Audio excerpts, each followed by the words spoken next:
Assalamualaikum warahmatullahi wabarakatuh. Perkenalkan kami dari kelompok tugas besar rekayasa perangkat lunak, yang dimana kami ingin mempresentasikan terkait tentang sistem informasi KRS online. Di sini kita nggak sendiri. Di sini saya ada Ricky Fojir Ramadhani dan ada teman saya yaitu Wisanson Woma, Badar Pangestu, Felixiano, dan yang terakhir adalah Bayu Krisna Faturrahman. Oke, langsung saja ke materinya. Deskripsi sistem. Universitas Dian Nusantara membangun sistem KRS online untuk mendigitalisasi proses administrasi akademik. Sistem ini menghubungkan mahasiswa dengan bagian keuangan secara real time. Permintaannya adalah menghapus hambatan fisik dalam verifikasi pembayaran dan pemilihan mata kuliah. Jadi di sini Universitas Dian Nusantara ingin membangun sebuah sistem KRS online yang dimana antara pembayaran dan mata kuliah itu tidak ada hambatan fisik. Dan Universitas Dian Nusantara ingin membangun sebuah sistem untuk KRS online mereka. Oke, lanjut. Analisis permasalahan. Untuk analisis permasalahan dan analisis kebutuhan akan dijabarkan oleh Bayu Krisna Faturrahman. Bayu, waktu dan tempat kami persilahkan.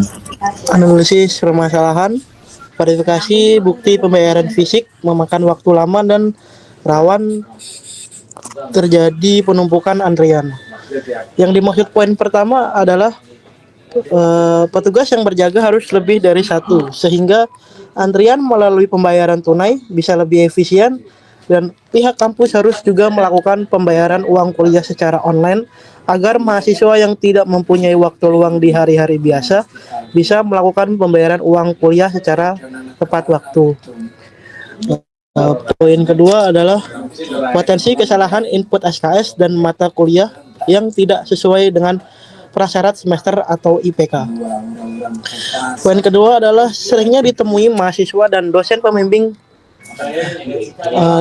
tidak ditemui titik temu untuk menentukan SKS sehingga terjadi banyak kekeliruan, dan juga banyak ditemui dosen pembimbing ketika ditanya oleh mahasiswanya terkait pengajuan SKS tidak menjawab dan harus menunggu berhari-hari, sehingga mahasiswa seringkali melakukan pengajuan SKS tanpa persetujuan dosen pembimbing.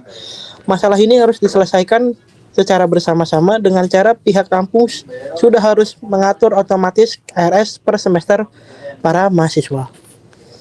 Poin ketiga adalah data pembayaran dan data akademik yang terpisah mempersulit sinkronisasi status akses KRS. Poin ketiga yang dimaksud adalah seringnya ditemui masalah data pembayaran dan data SKS yang tidak sinkron, sehingga membingungkan para mahasiswa. Sudah berapa SKS yang terkumpul dalam waktu kuliahnya?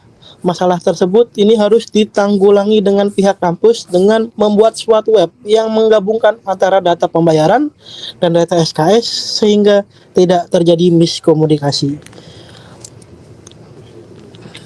Untuk analisis kebutuhan, aktor dan kebutuhan fungsional. Poin pertama adalah mahasiswa. Unggah, bukti bayar, tambah atau ubah atau hapus SKS, lihat IPK dan SKS. Poin pertama di slide keempat adalah mahasiswa membutuhkan suatu web yang kompleks sehingga semua kebutuhan yang dibutuhkan oleh mahasiswa berada dalam suatu web yang sama. Poin kedua adalah bagian keuangan, verifikasi bukti pembayaran, update status pembayaran mahasiswa. Poin kedua adalah seringnya ditemui mahasiswa dan dosen pembimbing tidak menemui titik terang untuk menentukan SKS sehingga terjadi banyak kekeliruan dan juga banyak. Poin kedua adalah dibutuhkannya web yang cepat dan tidak lelet ketika akses secara bersamaan pada suatu pembayaran uang kuliah sehingga verifikasi pembayaran secara online bisa lebih cepat lagi. Poin ketiga adalah sistem validasi kuota kelas, cek batas SKS berdasarkan IPK, dan kunci akses KRS. Poin ketiga adalah pihak kampus harus bisa memvalidasi kuota kelas di mata kuliah tertentu sehingga mahasiswa bisa memilih SKS yang dia inginkan. secara cepat melakukan pembatasan SKS melalui IPK per semester dan kunci akses KRS pada waktu yang sudah ditentukan secara bersama-sama. Akan saya kembalikan kepada Ricky Fauzi. Baik, terima kasih Bayu sudah menjabarkan terkait tentang analisis kebutuhan dan analisis permasalahan. Oke, selanjutnya yaitu use case diagram akan dijelaskan oleh saudara Vincenzon Mauma. Vincenzon, waktu dan tempat kami persilakan.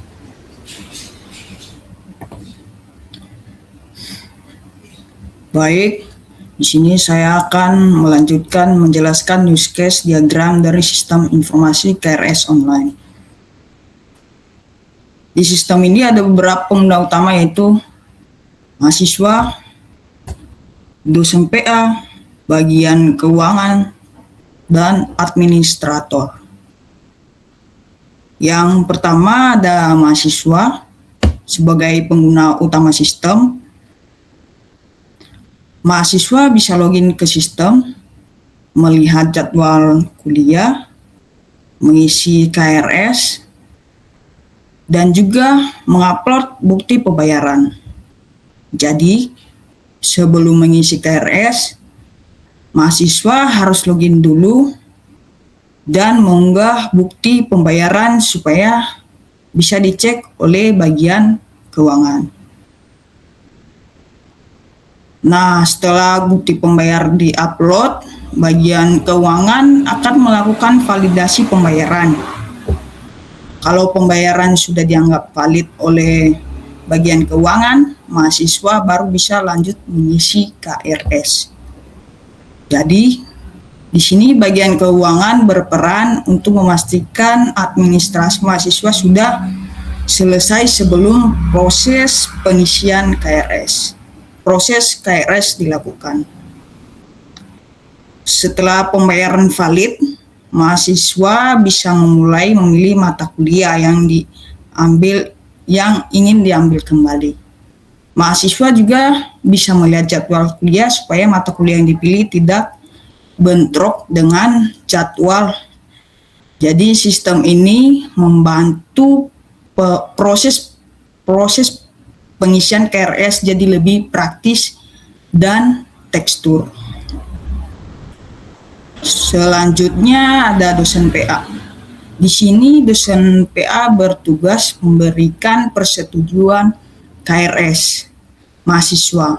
Artinya, setelah mahasiswa memilih mata kuliah, dosen PA akan mengecek apakah mata kuliah yang dipilih oleh mahasiswa apakah pilihan mata kuliah sudah sesuai atau belum. Misalnya dari jumlah SKS atau mata kuliah yang memang harus diambil di semester tersebut. Kemudian ada administrator. Administrator bertugas mengolah data di dalam sistem seperti data mahasiswa dan data mata kuliah. Bisa dibilang admin ini menjaga supaya data pada sistem tetap rapi, berjalan dengan baik. Jadi, secara keseluruhan, use case diagram ini menunjukkan alur pengguna sistem KRS online dari sisi pengguna. Mulai dari mahasiswa login, upload pembayaran, isi KRS, lalu validasi dan persetujuan oleh pihak terkait. Baik, selanjutnya saya akan kembalikan ke Ricky. Baik, terima kasih Vincenzon sudah menjelaskan terkait use diagram yang digunakan pada sistem KRS di Universitas Dian Nusantara ini. Selanjutnya yaitu ada kelas diagram dan sequence diagram akan dijelaskan oleh Badar Pangestu. Badar Pangestu, waktu dan tempat kami persilakan. Baik, pada slide ini kami menampilkan kelas diagram dari sistem pengisian KRS dan pembayaran mahasiswa. Diagram ini digunakan untuk menggambarkan struktur data atribut metode, serta hubungan antar objek dalam sistem. Di sini ada kelas mahasiswa berisi data utama mahasiswa seperti nama, semester, IPK, dan status pembayaran. Di dalamnya juga terdapat beberapa fungsi seperti mengunggah bukti pembayaran, memilih mata kuliah, mengubah mata kuliah, dan menghapus mata kuliah. Selanjutnya ada kelas KRS digunakan untuk menyimpan data pengambilan mata kuliah mahasiswa. Atributnya meliputi ID KRS, total SKS, dan tanggal input. Metode yang tersedia yaitu menyimpan dan mencetak KRS. Selanjutnya, kelas detail KRS berfungsi menyimpan rincian mata kuliah yang dipilih mahasiswa. Di dalamnya terdapat informasi kode mata kuliah, nama mata kuliah, jumlah SKS, jadwal, dan jumlah pertemuan. Selanjutnya ada kelas mata kuliah, menyimpan data mata kuliah seperti kode mata kuliah, nama mata kuliah, jumlah SKS. Oke, baik.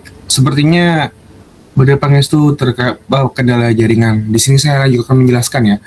Jadi untuk tabel mata kuliah, kita menggunakan metode yang dimana ada kode mata kuliah, nama mata kuliah, SKS, dan kuota.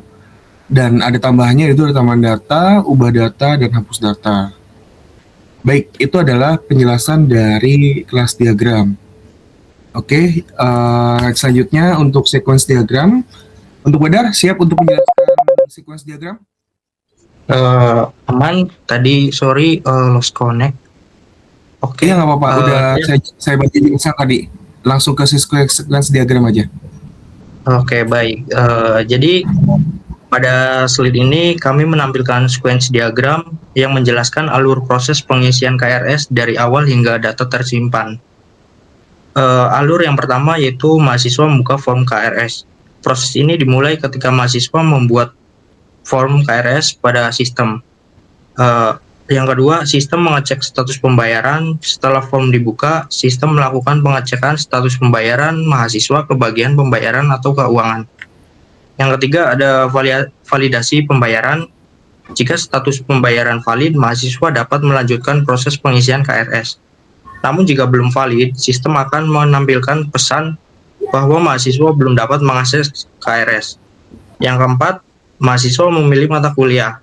Mahasiswa kemudian memilih mata kuliah yang ingin diambil, lalu yang kelima, sistem mengecek kapasitas kelas. Setelah mata kuliah dipilih, sistem memeriksa kapasitas atau kuota kelas yang tersedia. Yang keenam, menyimpan data. Jika kuota masih tersedia, data KRS akan disimpan ke database. Yang ketujuh, yang terakhir juga, konfirmasi berhasil. Terakhir, sistem menampilkan konfirmasi bahwa pengisian KRS berhasil dilakukan. Jadi kesimpulannya, sequence diagram ini memperlihatkan urutan interaksi antara mahasiswa, sistem, database secara berurutan, sehingga alur proses KRS dapat dipahami dengan jelas. Baik, cukup. Selanjutnya akan diteruskan Mas Riki. Baik, terima kasih Mas Badar terkait penjelasan terkait class diagram dan sequence diagram. Oke, selanjutnya yaitu activity diagram akan dijelaskan oleh Mas Felixiano. Mas Felix, waktu dan tempat kami persilakan.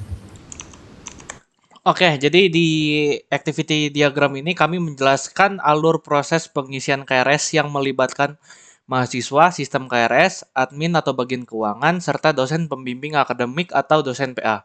Jadi proses di awal itu ketika mahasiswa melakukan login ke dalam sistem KRS menggunakan akun masing-masing. Setelah berhasil masuk, mahasiswa dapat mengakses menu pengisian KRS untuk memulai proses pengambilan mata kuliah pada semester yang berjalan. Setelah itu, mahasiswa diwajibkan mengunggah bukti pembayaran sebagai syarat utama agar proses pengisian KRS dapat dilanjutkan. Lalu bukti pembayaran ini nanti akan dilanjut diverifikasi oleh sistem dan diteruskan kepada admin atau bagian keuangan untuk dilakukan pengecekan lebih lanjut. Lalu pada tahap ini terdapat decision point atau titik keputusan, yaitu apakah pembayaran yang diunggah valid atau tidak. Jika pembayaran belum valid, maka sistem akan memberikan notifikasi kepada mahasiswa untuk mengunggah ulang bukti pembayaran yang benar. Proses ini akan terus berulang sampai pembayaran dinyatakan valid oleh admin atau bagian keuangan. Namun jika pembayaran sudah valid, maka mahasiswa dapat melanjutkan ke tahap berikutnya, yaitu memilih mata kuliah yang ingin diambil. Dalam proses ini, sistem akan menampilkan daftar mata kuliah yang tersedia sesuai dengan semester dan ketentuan akademik mahasiswa. Selanjutnya, data KRS yang telah dipilih dan dikirimkan ke dosen PA untuk dilakukan pengecekan dan persetujuan. Dosen PA memiliki peran penting untuk memastikan bahwa mata kuliah yang dipilih sudah sesuai dengan jumlah SKS, kemampuan akademik mahasiswa, dan aturan yang berlaku. Kemudian terdapat decision point yang kedua, yaitu apakah KRS disetujui atau tidak oleh dosen PA. Jika KRS belum disetujui, maka mahasiswa harus melakukan revisi atau perbaikan terhadap mata kuliah yang dipilih sesuai arahan dosen PA. Setelah diperbaiki, mahasiswa dapat mengajukan kembali KRS tersebut. Sedangkan jika KRS sudah disetujui, maka sistem akan menyimpan data KRS mahasiswa ke dalam database dan proses pengisian KRS dinyatakan selesai. Setelah itu, mahasiswa dapat melihat ataupun mengecek hasil KRS yang telah disetujui.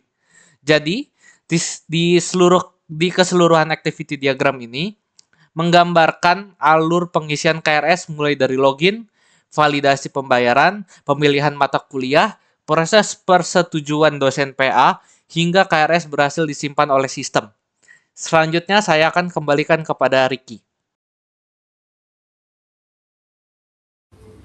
Baik, terima kasih Felix sudah menjelaskan terkait tentang activity diagram. Baik, itulah part-part sistem yang kita buat dan kita sarankan kepada Universitas di Nusantara. Dan cukup sekian terkait tentang presentasi kali ini. Wassalamualaikum warahmatullahi wabarakatuh.